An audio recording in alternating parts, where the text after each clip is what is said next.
Good morning. I am in dentist. Kailangan daw mag-mask because we are in dentist.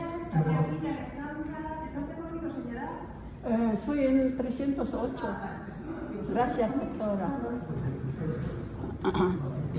Tinanong ako kung ano, magdi-dentist ako agad, anong gagawin nila. This is the first time to go public dentist.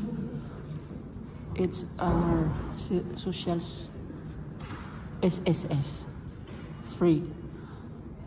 I'm always go to my señorita dentist, but I'm not working with here anymore, so I come to SSS. Aber anong gagawin sa amin para makatipid ng kaunti, because dentist here in Spain is very, very expensive.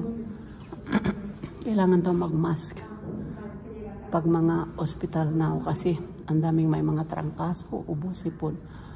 Ako nung dumating from Philippines, I was coughing, lalamunan ko. Hindi ako makapagsalita. Nagpa-doktor ako with antibiotics. Gumaling ako sa luya, bawang at lemon and warm water. Mas gumaling ako doon guys sa antibiotic. Okay guys, hindi ko na doon ako sa 308, 9:30. I have still time. Kaya ina-record ko.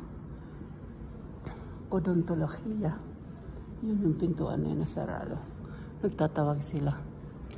Let's see anong gagawin sa akin. Cleaning or pasta, or pag hindi, pabunot ko na lang para hindi na sasakit ng ngipin ko. Sa Philippines, nagpa-cleaning ako nung September when I was there. Okay guys, goodbye. Have a good day.